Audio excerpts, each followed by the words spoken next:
Quelle que soit ta prison, quelle que soit ta douleur, quelle que soit ta situation, Dieu fera. L'Alliance des évangélistes et ses invités vous propose désormais un nouveau rendez-vous avec la parole de Dieu sur KMT Télévision.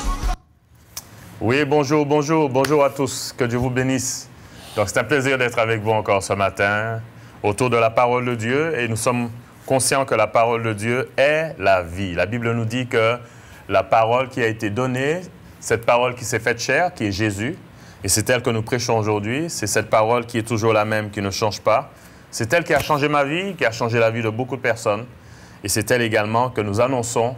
Et ce matin, nous allons voir ensemble un personnage de la Bible et nous allons discuter un peu sur ce personnage. Donc, je voudrais saluer tous ceux qui nous regardent ce matin, que ce soit en Martinique, en Guadeloupe, des personnes en Guyane, en Haïti aussi. Je sais qu'il y a des gens qui nous regardent en Haïti et il y a également des personnes qui nous regardent aussi, qui nous entendent, qui nous écoutent. En tous les cas, je voudrais dire à tous ceux qui, d'une manière ou d'une autre, ceux qui sont connectés à KMT, que Dieu vous bénisse et nous voulons ce matin vous apporter une expérience en fonction de la parole de Dieu, de ce que nous verrons. Et mon souhait pour vous, c'est que chacun d'entre vous qui nous écoutez, que vous puissiez vous retrouver également dans ce qui sera dit. Et sachez que le Seigneur a une solution pour toutes choses. Que Dieu soit béni.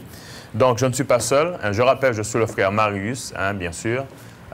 Beaucoup me connaissent déjà et je suis avec mon binôme ce matin qui va se présenter. Voilà, alors je m'appelle Marie-Luce Charles Hibert et je vous dis un bel bonjour déjà. Le fait que c'est une grâce pour nous de pouvoir partager avec vous ces quelques pensées et nous croyons et nous savons que Dieu travaille à travers sa parole, puisqu'il nous dit que l'homme ne vivra pas du pain seulement, mais de toutes sortes de paroles qui sortira de sa bouche. Alors nous vous bénissons de la parole de Dieu et nous vous disons du moins bonne écoute. Merci encore. Amen, gloire à Dieu, que Dieu soit béni. Ce matin, nous allons développer un peu, nous allons discuter de l'histoire d'un homme. Vous savez, quand Jésus était sur la terre, Jésus a rencontré beaucoup de personnes. D'ailleurs, la Bible nous dit que tout ce qui a été fait, tout ce que Jésus a accompli, le tout n'a pas été consigné dans les textes que nous avons. Tout n'a pas été enregistré, puisque s'il fallait vraiment enregistrer tout ce que Jésus a fait, la Bible dit qu'on écrirait des livres et des livres. Le monde ne pourrait supporter la quantité de livres. Jésus a fait tellement de choses. Et ce que nous avons n'est qu'une infime partie de l'histoire de Jésus. Et dans cette petite partie de l'histoire de Jésus, nous avons l'histoire de cet homme qui est lépreux. Et nous allons parler un peu de lui ce matin. Et ce texte se trouve dans le livre de Marc. Nous sommes dans le livre de Marc au chapitre 1er. Marc chapitre 1er à partir du verset 40. Une histoire très intéressante. Et dans son ensemble, quand on regarde cette histoire, quand on lit cette histoire, nous voyons un peu que Jésus, il est bon, il a été vraiment bon envers cet homme. Donc je lis ce texte 40 à 45, la Bible nous dit « Un lépreux vint à lui et se jetant à genoux, il lui dit d'un ton suppliant, « Si tu le veux, tu peux me rendre pur. » La Bible dit d'un ton suppliant. Jésus, ému de compassion, étendit la main, le toucha et dit « Je le veux, sois pur. » Aussitôt la lèpre le quitta et il fut purifié de sa lèpre. Et Jésus, le voyant sur le champ, le renvoyant sur le champ avec de sévères recommandations, donc il lui a dit, ne dis ça à personne, ok? Dans le verset 44, il lui dit, garde-toi de rien dire à personne, mais va te montrer au sacrificateur et offre pour ta purification ce que Moïse a prescrit afin que cela leur serve de témoignage. Et la Bible nous dit, cet homme s'étant allé, se mit à publier hautement la chose et à la divulguer, de sorte que Jésus ne pouvait plus rentrer publiquement dans une ville. Il se tenait dehors, dans les lieux déserts, et l'on venait de toutes parts vers lui. Donc on voit que dans cette histoire, il y a l'histoire de cet homme. L'histoire de cet homme qui est lépreux. Et c'est ce que nous allons débattre ce matin, mon frère Charles Hibert. Oui. Un homme qui est lépreux. Lépreux. La lèpre est une maladie qui a presque disparu. Il existe quelques cas isolés, puisque nous avons tout ce qu'il faut maintenant au niveau de la médecine afin de guérir les gens de la lèpre. Hein? Nous avons toutes sortes d'antibiotiques. Il y a une grande avancée au niveau de la médecine à ce niveau-là, afin de pouvoir permettre aux gens de ne pas mourir de la lèpre. Mais nous n'oublions pas qu'en Martinique également, il y avait des lépreux. Ouais. En Guadeloupe, il y en avait également. D'ailleurs, si je ne me trompe, l'île de la Désirade, c'était là où les lépreux, on les mettait à l'époque. Et donc, nous voyons qu'un peu partout, il y a eu des lépreux. Et dans ce texte-là, il y a des lépreux. Dans l'Ancien Testament, il y avait des lépreux, de telle sorte que Dieu avait donné des recommandations aux chefs religieux afin de pouvoir préserver le peuple. Le lépreux devait être mis en quarantaine. Hein, il devait se mettre à l'écart de la population, puisqu'on sait très bien que la lèpre est une maladie contagieuse. Et donc, on voit également que le lépreux devait rester loin de tout le monde. Même si, peu importe son rang social, dès qu'on était lépreux, on était coupé du reste de la société. Et on doit comprendre également que dans cette histoire, cet homme, il avait la lèpre, et avec tout le passé qu'il connaissait concernant cette maladie, je pense que cela a dû avoir un impact terrible sur sa vie, puisqu'il était lépreux. Nous allons un peu discuter de sa situation. C'est vrai. Et à l'époque, comme tu dis, que les lépreux étaient séparés. Il n'y avait pas de relation. Pourquoi? Parce que la maladie était contagieuse, comme tu dis. Mais là, dans ce récit, lorsque nous regardons ce récit, nous voyons que cet homme, je me suis posé la question quand même,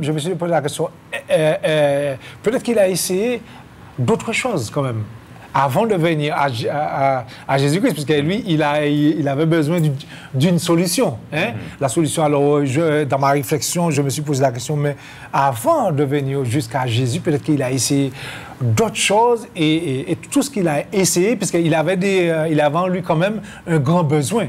Et ce besoin dont il avait en lui, c'est d'être libéré de la maladie et d'être comme tout le monde. Hein? Mais là, nous voyons qu'il ne pouvait pas. Mais il va trouver là une solution. Ouais, juste avant de développer cette partie, nous savons que la lèpre est une maladie qui est à l'époque une maladie qui était une maladie honteuse. Hein? Donc cet homme vivait une situation et il était conscient de sa situation, il était conscient de ce qu'il vivait, il était conscient qu'il était lépreux avec toutes les conséquences que cela impliquait. Il était conscient qu'en tant que lépreux, qu'il était séparé de sa famille, séparé de la société. Même s'il avait un bon travail, il était séparé de tout le monde. Même s'il gagnait bien sa vie avant d'être lépreux, il était quand même séparé de tout le monde. Je dirais même s'il était magistrat, il était séparé de tout le monde. Il était séparé. Même s'il était roi, parce que nous avons dans la Bible l'exemple d'un roi qui a été frappé de la lèpre. Hein? Le roi Osias qui a été frappé de la lèpre.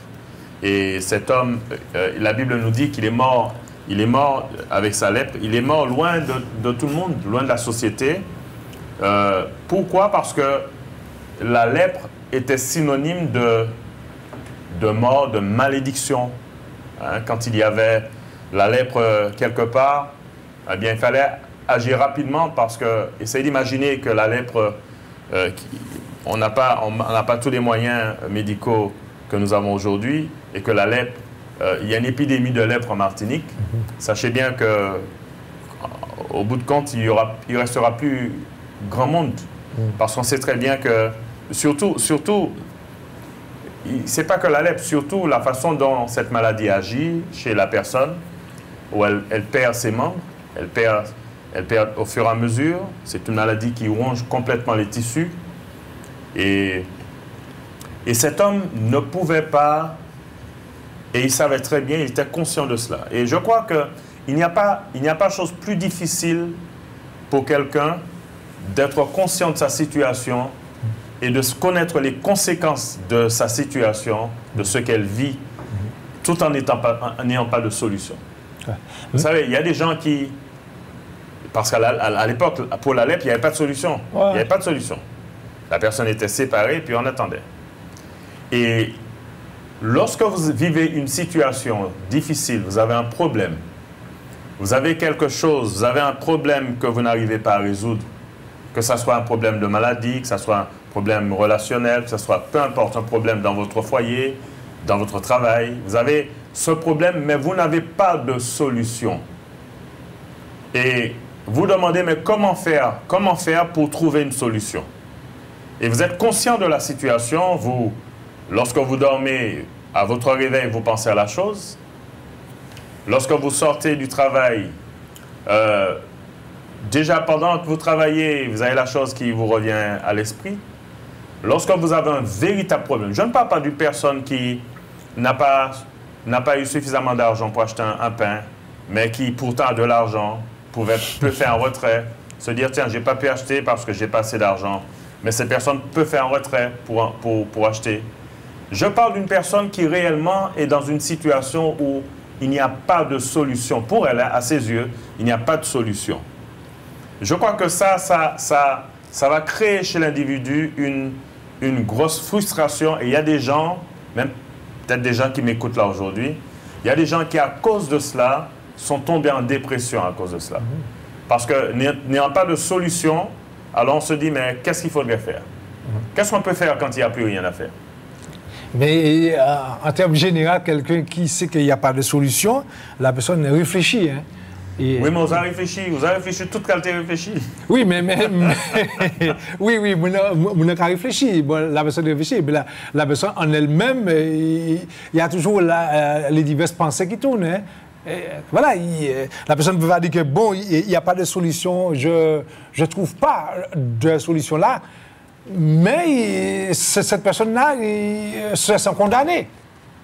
Ouais, tout à fait. Ouais. La personne se sent condamnée. Et puis dans l'histoire là, si on va plus loin, on voit que c'est tous les jours.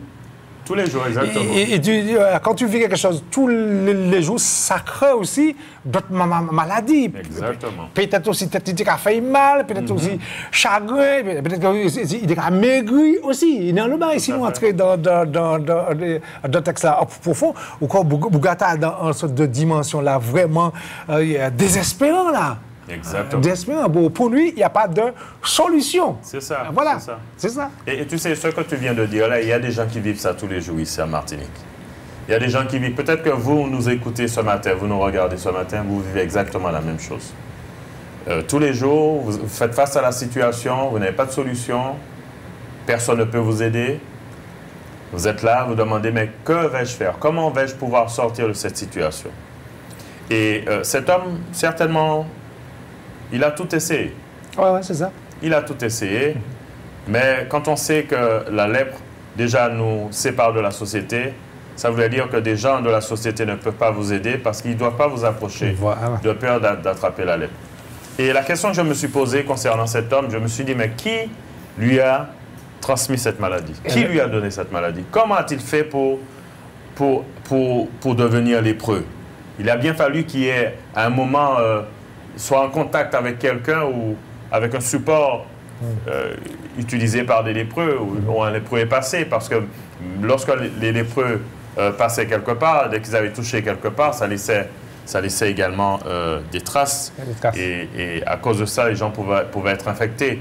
Peut-être que cet homme, peut-être qu'il s'est dit, mais ça qui m'a dit ça. Ouais. Qui m'a donné cette situation? Qui a créé cette situation en moi? Et des fois, on cherche des coupables à notre situation. On cherche des coupables à ce qu'on vit. Parce que des fois, on se dit, mais si je n'avais pas rencontré un tel, je ne serais pas dans cette situation-là. Si je n'avais pas fait face à telle personne, je n'aurais jamais été dans cette situation-là.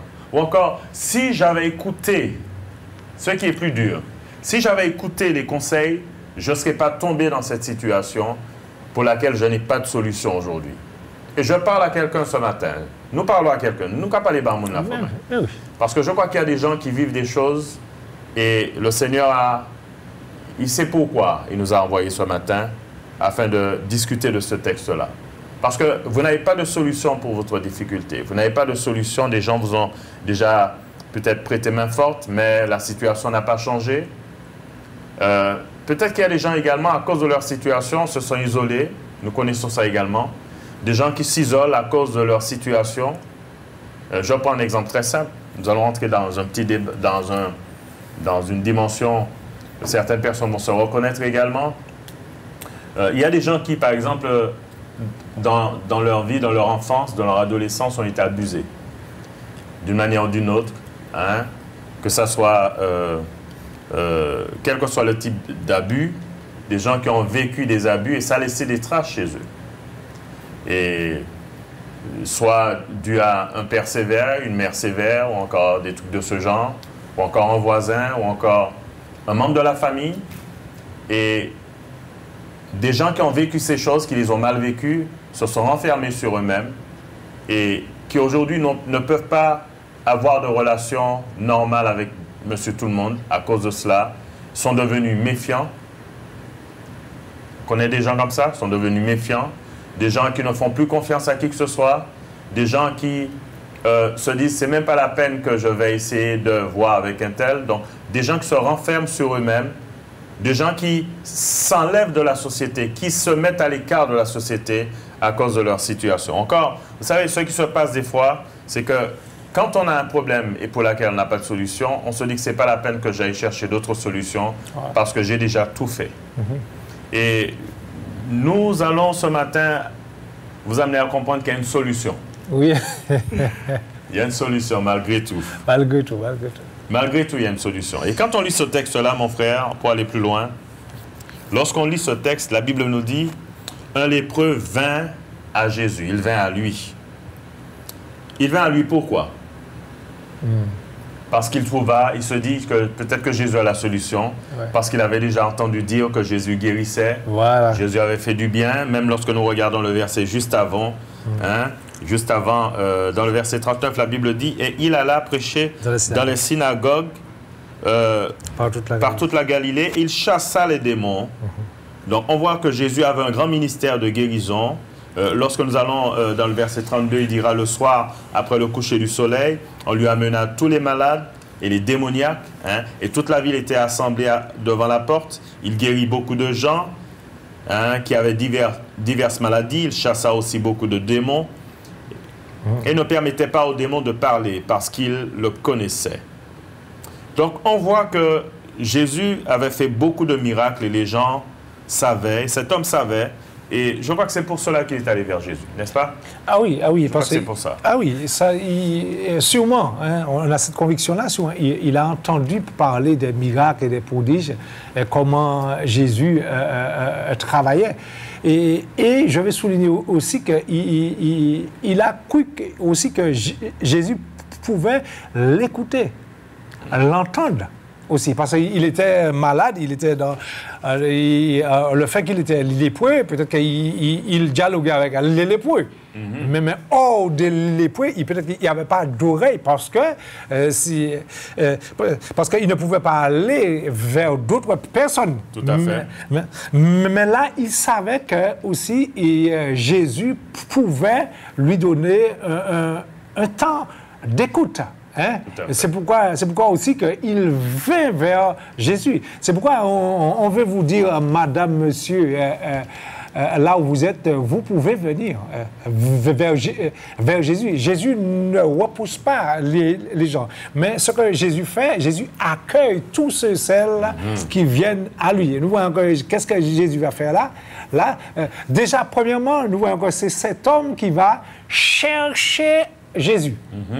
Parce que la Bible nous dit qu'il vint vers Jésus. Il a un besoin, il va chercher et à communiquer à Jésus. De même, toi, tu peux chercher Jésus. Quel que soit le problème que tu as, et tu es dans le péché, quel que soit le péché dont tu es attaché, tu peux venir à Jésus et Jésus va écouter ce que tu auras à lui dire. Tout à fait, tout à fait. Tu as pris l'exemple du péché, tu as parlé du péché parce que, en fin de compte, la lèpre dans la parole de Dieu est considérée comme le péché également. Péché. Pourquoi? Parce que la lèpre, la finalité de la lèpre, c'était la mort. C'est la mort. Hein? Donc c'est une mort lente, lente. On voit son corps se dégrader, ses membres tomber en lambeaux, sa peau se désintégrer petit à petit. Ouais. Même les os étaient complètement bouffés par la maladie, rognés par la maladie. Donc c'est synonyme également du péché. C'est exactement ce que le péché fait dans la vie de l'homme. Le péché détruit l'homme en profondeur. Et le péché détruit l'homme et aux yeux de l'homme, le péché le détruit petit à petit. Petit à petit. Et pour revenir à cette histoire de cet homme, nous voyons que tu l'as bien souligné que c'est cet homme qui alla vers Jésus. Qui alla vers Jésus. Et ce que j'ai remarqué dans cette histoire, c'est que Jésus ne s'est pas éloigné de cet homme. Voilà. Et sachant que cet homme était lépreux. Ouais. Hein? Jésus... il est venu à Jésus tel qu'il était. D'ailleurs, il ne pouvait pas faire autrement. Il ne pouvait pas se changer, il ne pouvait pas se guérir pour ensuite venir à Jésus. Pourquoi je souligne cela? C'est parce qu'il y a des gens qui disent « Mais non, moi, pour comparer, je ne suis pas encore prêt. Je vais m'arranger d'abord avant de venir à Jésus. Ouais. » Jésus t'accepte tel que tu es, comme ta façon d'être, ta situation, les choses qui te culpabilisent parce que tu as un comportement qui te culpabilise, parce que tu sais que ce que tu fais n'est pas bien, viens à Jésus comme tu es là. Comme tu es. Vous savez, je me rappelle de l'histoire d'un frère. Il s'est converti, il a donné à Jésus sa vie. Vous savez comment il accepte le Seigneur? Plutôt, oui, ce qui l'a amené à accepter le Seigneur. C'était un homme qui, c'est lui qui explique cela, il donne ce témoignage, il dit que qu'il vivait sa vie, hein, il couchait avec des femmes, tout ça. Et un jour, alors qu'il était en train de coucher avec une femme, il a entendu son nom. Quelqu'un l'a appelé. Il était en train de coucher avec une femme, c'était pas sa femme, il n'était pas marié. Et pendant qu'il couchait avec la femme, la personne l'a appelé. La personne lui dit « Oh, un tel !» Alors, il a sursauté, il s'est dit « Mais comment? Qui c'est qui m'appelle là ?» Et puis il s'est dit « Mais non, c'est peut-être mon imagination. » Et il a continué à faire ses affaires. Et la voix, une seconde fois, l'a interpellé encore, l'a appelé. Ouais. Et il s'est retourné, il s'est dit, mais qui c'est qui m'appelle là? Et vous savez ce qu'il a fait? Il a arrêté sa course, il a arrêté tout ce qu'il faisait.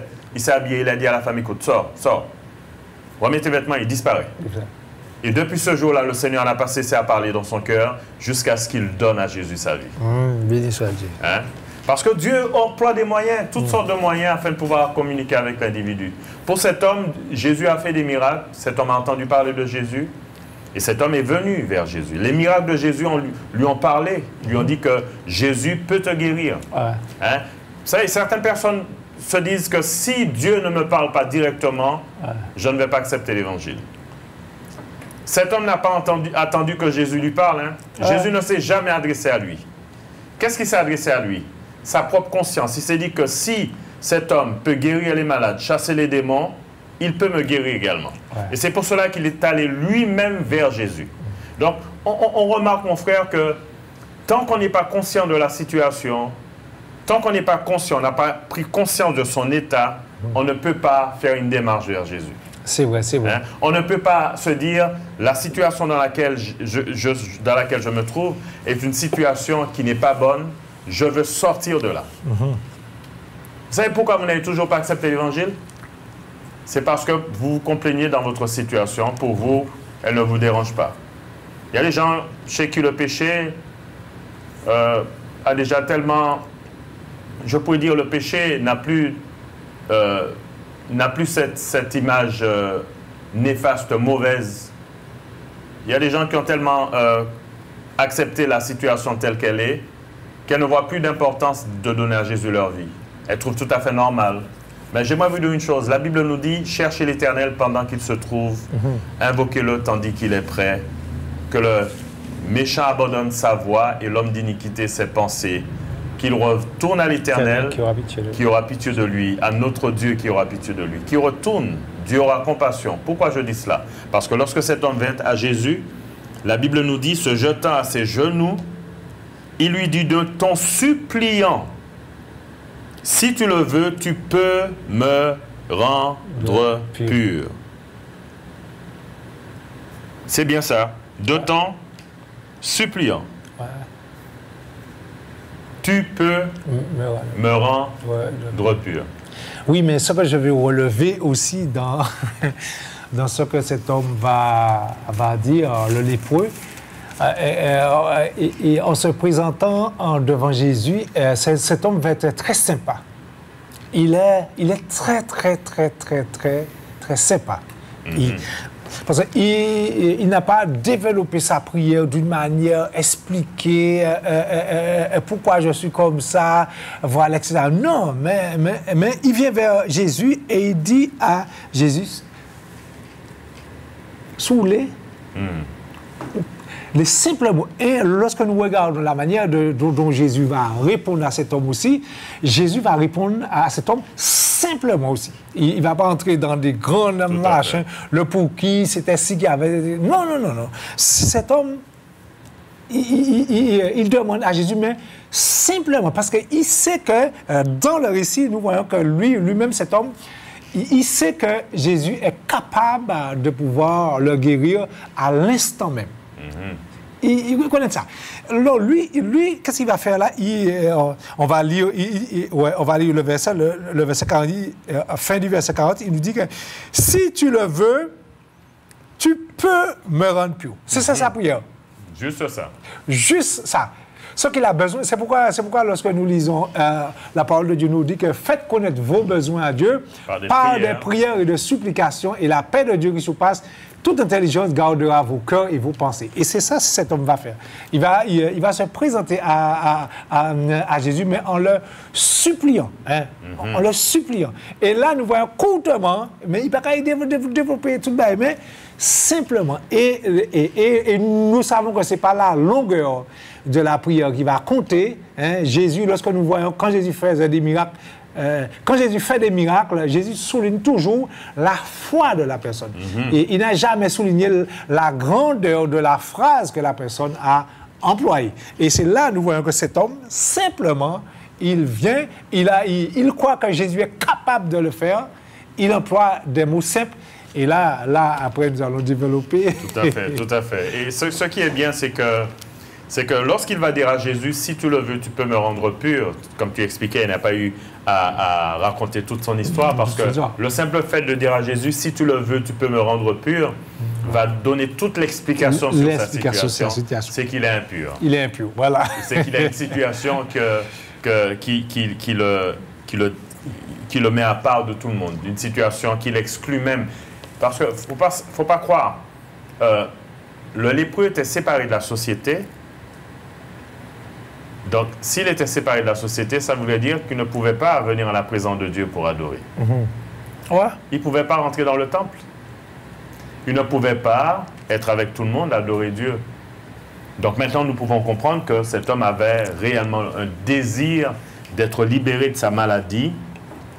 Et ce que j'aime avec Jésus, c'est que la Bible nous dit que Jésus, dans le verset 41, ému de compassion. Donc, remarquez bien, il y a deux choses. Il y a cet homme qui, d'un ton suppliant, va lui dire « si tu le veux ». Et ensuite, Marc nous dit que Jésus ému de compassion. Ému de compassion.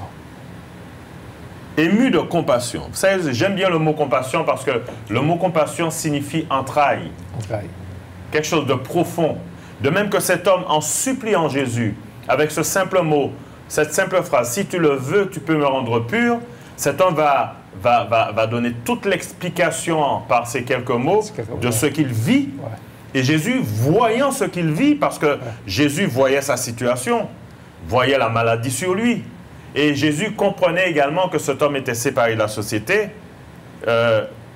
Jésus était ému de compassion. C'est-à-dire qu'il était impossible que Jésus laisse cet homme s'en aller et ne pas faire quelque chose pour lui, parce qu'il s'est dit, mais non, sa situation est trop grave, il faut que j'arrive à trouver une solution, il faut que je le guérisse. Ouais. Et ce que j'aime avec ce texte-là également, c'est que cet homme, certainement, il a dû attendre qu'il n'y ait plus personne autour de Jésus pour venir vers Jésus. Ah oui, ça c'est sûr. Parce qu'il voulait parler à Jésus personnellement. Ouais. Il voulait s'adresser à Jésus personnellement.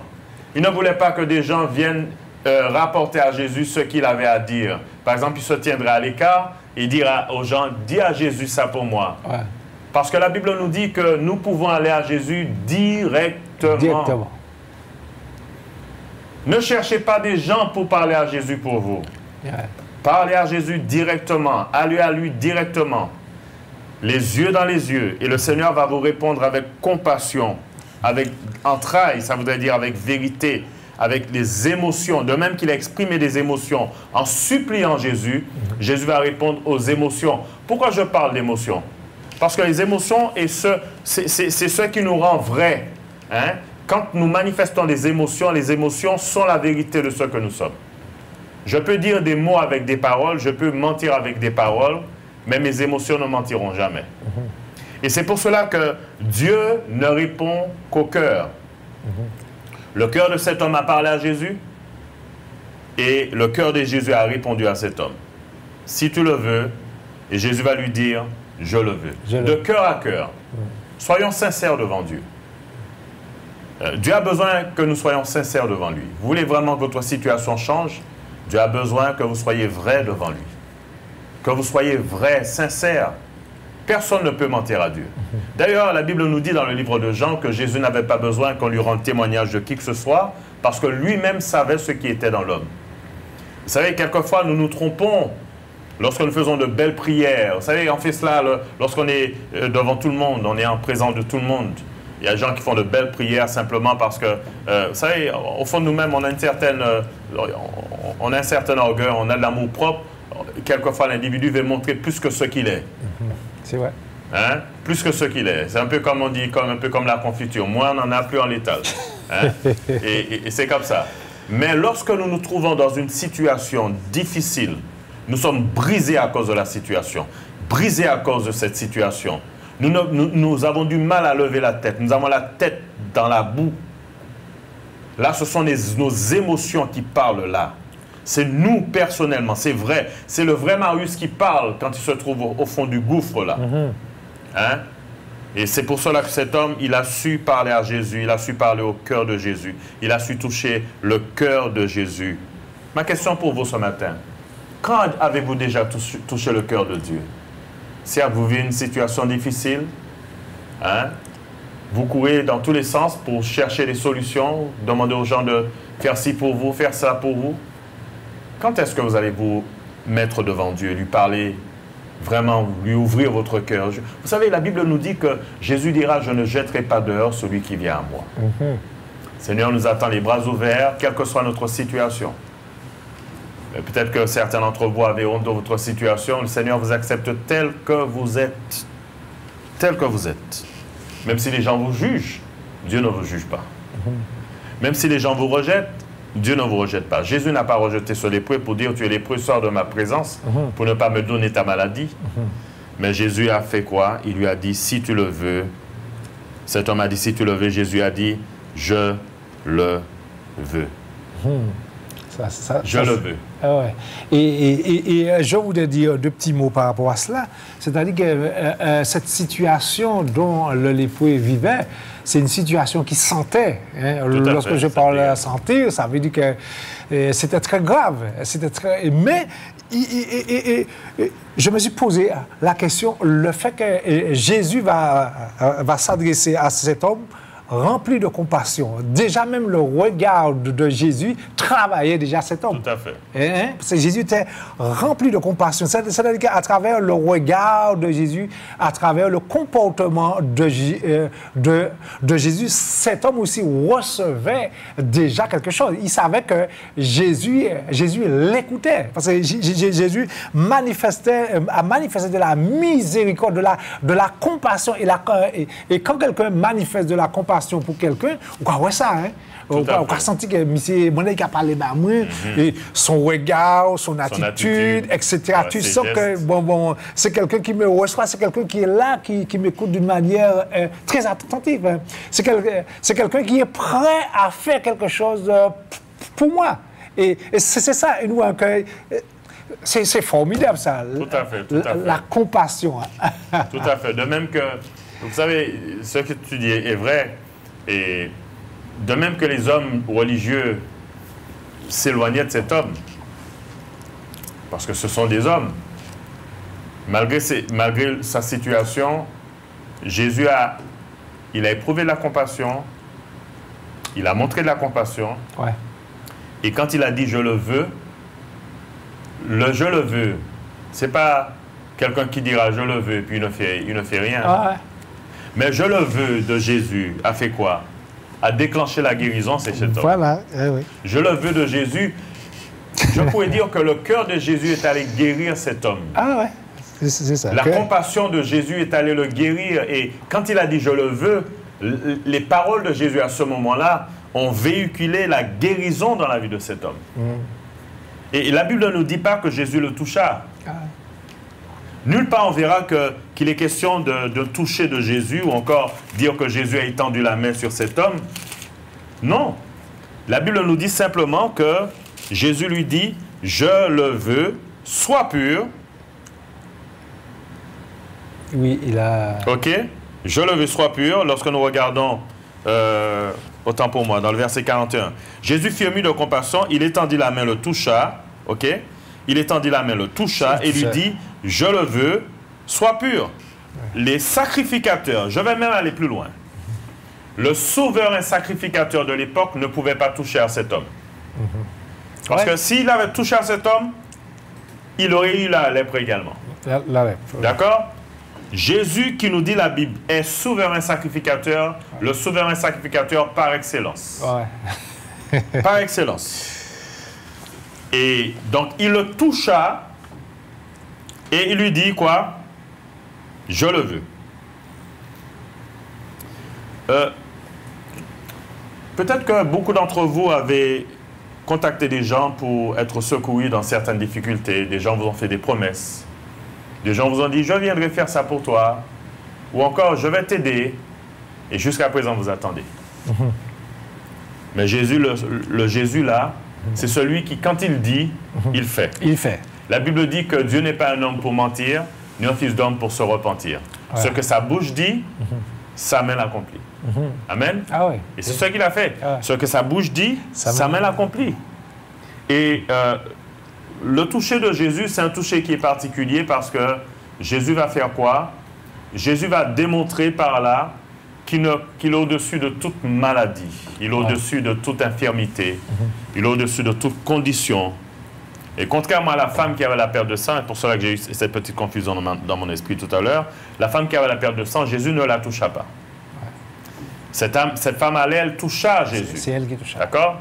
Jésus ne toucha pas du tout à cette femme.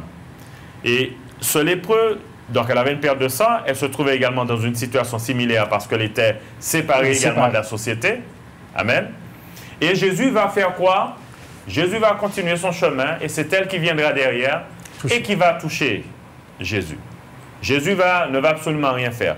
Tandis que cet homme, la Bible nous dit que Jésus viendra.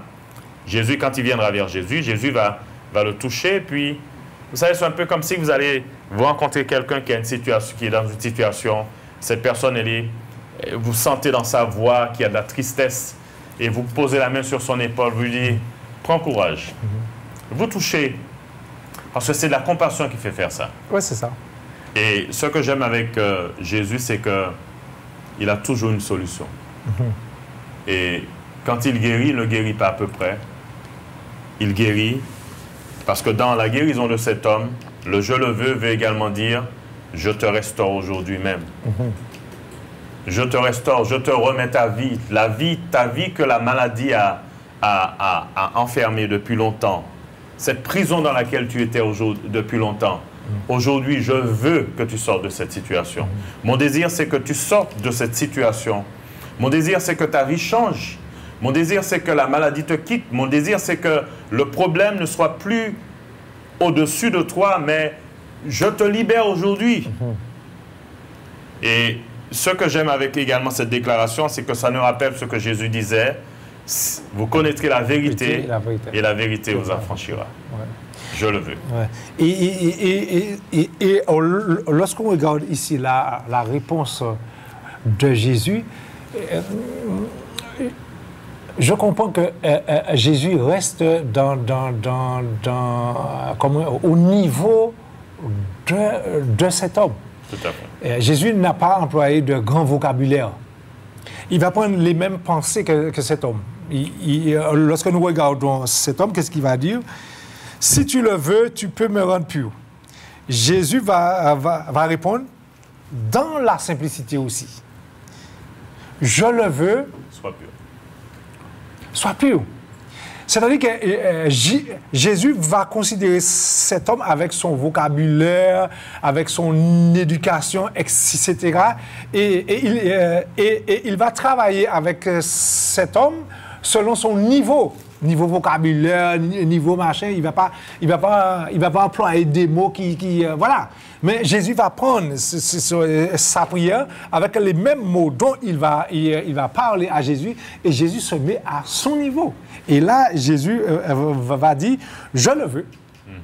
Au moins des mois, si m'en je le veux. Et puis après, il déclare, je le veux. Hein? Jésus dit que je veux. Et nous savons que la Bible nous dit que Jésus est puissant en parole et en œuvre. Jésus est puissant en parole et en œuvre. Je le veux, mais après avoir dit ça, la chose se réalise et cet homme va être purifié. Amen. Cet homme est devenu pur. Une simple parole.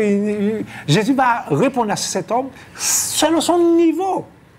Si c'est un monde qui était grand intellect, marché qui vient bon Jésus, Jésus a répondu avec son niveau.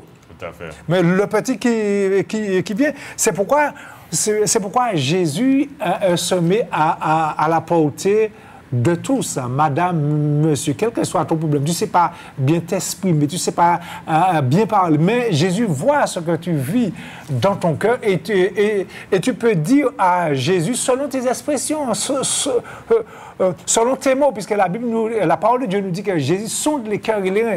Jésus sait ce que tu vis à l'intérieur de toi et il agira en conséquence. Tout à fait. Donc Dieu ne regarde qu'au cœur. Au cœur. On regarde à ceux qui frappent les yeux, mais l'Éternel regarde au cœur. Dieu ne comprend que le langage du cœur. Voilà. Vous savez, la prière audible, la prière qu'on entend, cette prière qui sort de notre bouche, en principe devrait être le reflet de notre cœur. Mais quelquefois, cette prière, elle est entachée d'orgueil, quelquefois, entachée de notre amour propre. On essaie de montrer des choses. Mais la simplicité se trouve, l'homme revient à son état très simple lorsqu'il se trouve dans une situation où il n'a pas de solution. C'est vrai. Lorsque vous capitulez à ce moment, vous êtes obligé d'être vrai. Vous êtes obligé d'être simple. Vous n'avez pas de solution. Vous n'avez pas le choix. Et l'accessibilité de Jésus a permis à cet homme d'obtenir sa guérison. Ah ouais. Jésus a été accessible, il est toujours accessible. Il y a des gens qui pensent que le Seigneur est très loin. Non, la Bible nous dit que notre Dieu est près de nous. Près. Invoquez l'Éternel, invoquez-le tandis qu'il est prêt. Qu'il est prêt. Hein? Il dit cherchez l'Éternel pendant qu'il se trouve. Invoquez-le tandis qu'il est prêt. Dieu est près de vous. Et je crois que ça va peut-être paraître invraisemblable, mais je crois que le Seigneur est plus près de nous que nous le pensons. Et je vais vous dire, monsieur, madame, qui nous écoutez, qui nous regardez aujourd'hui, j'aimerais vous dire que le Seigneur est près de vous là, il vous entend là. Il voit votre souffrance, il entend vos cris, il voit votre cœur, il répond au cœur.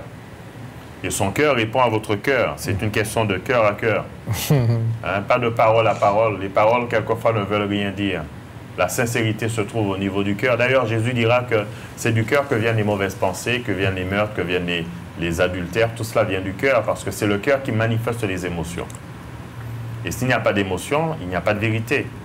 Pour cela que Dieu a besoin que ce soit notre cœur qui lui parle. Et le cœur de cet homme a parlé à Jésus. Jésus a répondu parce que son cœur lui a parlé. Et c'est pour cela que Jésus va lui répondre. Et puis la Bible nous dit qu'aussitôt, cet homme fut guéri de sa lèpre. Donc la lèpre le quitta. Vous savez pourquoi la lèpre le quitta? Parce que le Seigneur est entré. Le Seigneur est entré, donc la lèpre ne pouvait pas rester là. Des malcraves pas qu'à vivre dans le même tout. Parce que la lèpre, le Seigneur est au-dessus de la lèpre. Le Seigneur que nous servons est au-dessus de toute maladie. Il est au-dessus de toute infirmité. Vous savez, la maladie est la conséquence du péché. Ça doit être très clair. Dieu n'avait pas prévu que l'homme vive dans la maladie. La maladie existe à cause du péché. En disant cela, je ne voudrais pas dire que vous êtes malade parce que vous avez péché, bien que chez quelques personnes, c'est bien le cas. Mais une personne n'est pas malade forcément parce qu'elle a péché. C'est vrai. D'accord? J'aimerais bien souligner cela. Tandis que certaines personnes sont malades parce que c'est une conséquence directe de leur péché. Ça, nous devons également voir cela. Mais d'une manière générale, nous savons très bien que le péché, plutôt la maladie est la conséquence du péché. Et c'est pour cela que dans le livre de Luc au chapitre 4, Jésus viendra, quand il va parler, il va dire « L'Esprit du Seigneur est sur moi parce qu'il m'a oint ». Je vais vous lire ce texte-là. « L'Esprit du Seigneur est sur moi parce qu'il m'a oint ». Dans le verset 18, je crois. Le verset 18, il dira que l'Esprit du Seigneur est sur moi parce qu'il m'a oint pour annoncer une bonne nouvelle aux pauvres. Il m'a envoyé pour guérir ceux qui ont le cœur brisé, pour proclamer aux captifs la délivrance. Notez bien, il l'a dit, il m'a envoyé pour guérir ceux qui ont le cœur brisé. Hein? Pour proclamer aux captifs la délivrance, captifs, quels que soient vos liens, quels que soient vos liens, quels que soient les liens qui vous retiennent, le Seigneur est venu pour faire quoi? Pour annoncer aux captifs la délivrance et aux aveugles le recouvrement de la vue, et pour renvoyer libres les opprimés, et pour publier une année de grâce du Seigneur. Et j'aimerais vous dire que nous sommes dans cette année de grâce. Nous sommes dans cette année de grâce. Et c'est pour cela que le Seigneur est accessible aujourd'hui. Vous pouvez vous adresser à lui directement. N'écoutez pas les gens qui vous disent que vous avez besoin d'un médiateur pour vous adresser à Jésus. Jésus est le médiateur entre Dieu et nous. Mais nous pouvons nous adresser à Jésus directement. Dire, Seigneur, voilà ma situation. Voilà ma situation. Seigneur, tu vois mon cœur. Tu sais que je ne mens pas. Je ne peux rien te cacher. Comme David disait, mon Dieu, aie pitié de moi dans ta bonté, selon ta grande miséricorde, efface mes transgressions. Il dira, j'ai péché contre toi seul. J'ai fait ce qui est mal à tes yeux, en sorte que tu seras juste dans ton jugement, juste dans ta sentence, sans reproche dans ton jugement. David va parler également selon son cœur. C'est pour cela que la Bible nous dira que David était l'homme selon le cœur de Dieu, parce que c'est son cœur qui parlait. Et c'est le cœur de cet homme qui a parlé, et c'est pour cela que Jésus a répondu. Il a obtenu quoi? Sa guérison. Sa guérison. Et la parole de Dieu nous dit que si tu crois, tu verras la gloire de Dieu. Et là, il a vu la gloire de Dieu. Et puis après ça, nous voyons qu'est-ce qui va se passer. Eh bien, il va témoigner. Il va être reconnaissant. Il va être reconnaissant, il va témoigner. Il va dire, ah ouais, je ne peux pas avoir été guéri, et puis je ne dis pas ça. Ouais. Il va publier ça. Mais oui, parce qu'on le voit, la Bible nous dit qu'est-ce qu'il fit. Eh bien, il allait... Écoutez bien ce que la Bible nous dit. Jésus dit là, dans le verset 45, verset 44, Jésus lui dira, eh bien, garde-toi de rien dire à personne, mais va te montrer au sacrificateur et offre pour ta purification ce que Moïse a prescrit, afin que cela leur serve de témoignage. Jésus a dit, en un mot, ne dis rien à personne. Ouais. Mais cet homme, plein d'enthousiasme, parce que cet homme a rencontré quelqu'un qui lui apporte une solution que personne ne pouvait apporter. La joie. Cette joie qu'il avait, cet homme débordé de joie et surtout de reconnaissance pour faire connaître aux gens cette personne qui l'a guéri. Et c'est pour cela que la Bible nous dit, eh bien, dans le verset 45, mais cet homme, qu'est-ce qu'il fit? S'en alla. Eh bien, il s'en alla et se mit à publier hautement la chose et à la divulguer, de sorte que Jésus ne pouvait plus entrer publiquement dans une ville. Et il se tenait dehors, dans les lieux déserts, et l'on venait à lui de toutes parts. Ouais. Cet homme a été tellement reconnaissant qu'il a parlé de Jésus. Il a parlé de Jésus. Oui, il a parlé de lui. Voilà ce que nous pouvons faire lorsque le Seigneur nous a fait du bien. Voilà. Et là, nous voyons aussi le fait qu'il a parlé, il a témoigné de Jésus. Ça nous montre aussi qu'il montre à ceux et celles dont il a pu parler, nous montrer qu'il y a un homme qui est capable. Tout à fait, c'est ça. Jésus est capable de changer. Le fait que Jésus a changé ma situation, Jésus peut changer la situation d'autres. Et nous comprenons qu'ici, là, quand cet homme parlait, cet homme aussi, le fait qu'il a vécu le miracle, le miracle dans sa vie, et quand il parlait, cet homme parlait avec une sorte de conviction, avec une sorte de détermination, parce qu'il a vécu quelque chose de profond. Tout à fait, tout à fait, tout à fait. Et ce qui est bien, c'est qu'il témoigne. Il va dire, j'ai rencontré un homme qui m'a guéri. Ouais. Et cet homme, c'est Jésus. Et peut-être que vous êtes là, peut-être que vous avez vécu également certaines choses et vous ne pouvez pas vous retenir, raconter autour de vous. Vous me dites, mais je ne peux pas rester là, garder la bouche fermée parce que le Seigneur a fait tellement de choses pour moi. J'aimerais également que ce fût le cas pour vous, monsieur, également, madame. La situation dans laquelle vous êtes n'est pas une situation désespérée. Peut-être que vous êtes désespéré, mais votre situation n'est pas désespérée. Venez à Jésus dès aujourd'hui. Vous pouvez venir à lui. Vous pouvez lui parler avec votre cœur, lui étaler votre situation. Lui dire, Seigneur, voilà ce que je vis. Mais je sais, d'après ce que ces gens m'ont dit, voilà, je sais que tu es capable de le faire. Parce que ta parole le dit. Tu l'as fait pour ce lépreux. Tu peux le faire pour moi aujourd'hui. Hein? Si vous voulez vraiment répondre à cet appel, vous allez vous inviter à vraiment vous tourner vers Jésus, ouvrir votre cœur au Seigneur Jésus, hein? Et puis de manière très simple. Voilà. Hein? Je vous invite à faire cette prière avec moi. Si vraiment vous voulez vous adresser à Jésus, c'est juste un modèle. Faites cette prière avec moi. Dites, Seigneur Jésus. Seigneur Jésus. Tu connais ma situation. Tu sais ce que je vis. Tu sais que je n'ai pas de solution. J'ai frappé à toutes les portes. Pas de solution.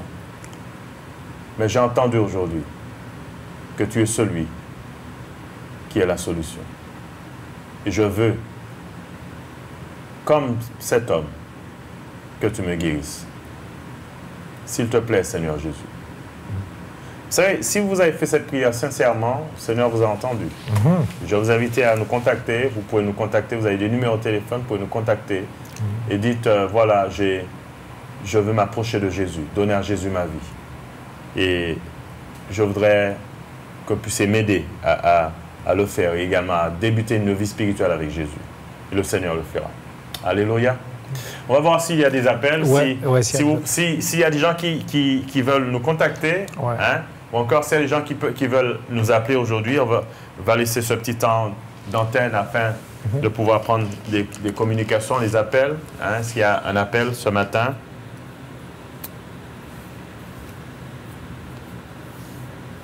En tous les cas, on voit cet homme dans sa situation. Vous pouvez nous appeler entre-temps, même si nous parlons. On voit cet homme dans sa situation qui va repartir avec une solution toute trouvée. Voilà, un changement. Un changement. Non seulement il va repartir, mais il ne va pas repartir comme il était, il va repartir avec un changement, mais il va repartir avec la joie. Il est arrivé vers Jésus avec la tristesse, avec une situation désastreuse, une situation perdue déjà.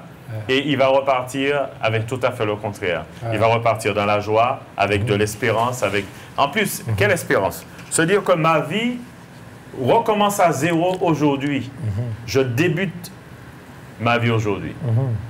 Et c'est ce que nous voulons dire aux gens. Lorsque vous venez à Jésus, vous débutez votre vie. Votre vie commence. Vous naissez, en fin de compte, vous naissez de nouveau. Et votre vie commence à partir d'aujourd'hui. Et il y a ce petit chant quelquefois que nous chantons, que j'aime bien, tu peux naître de nouveau, tu peux tout recommencer. Balayer ta vie passée et repartir à zéro. Et repartir à zéro avec Jésus pour berger. Ta vie peut recommencer, une vie toute neuve, toute nouvelle, mais une vie dans la personne de Jésus. Et les souvenirs du passé ne seront que du passé. Voilà. Lorsque le Seigneur change une vie, il la change totalement. Ah ouais, ça c'est sûr, ça c'est sûr, ça c'est sûr.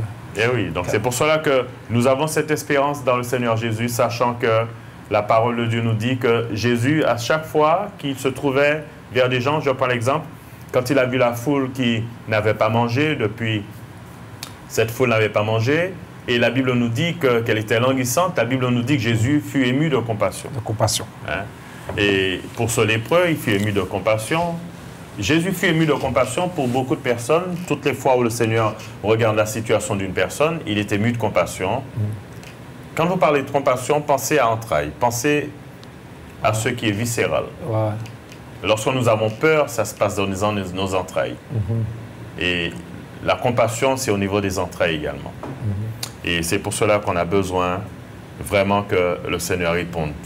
Et si vous avez besoin que Dieu réponde, vous pouvez lui parler directement. Directement. Ouais. Et puis, vous pouvez parler à Jésus à n'importe quel moment. Hein. La porte du ciel, elle est ouverte. Hein. Lorsque nous venons à Jésus, on ne va pas faire d'embouteillage.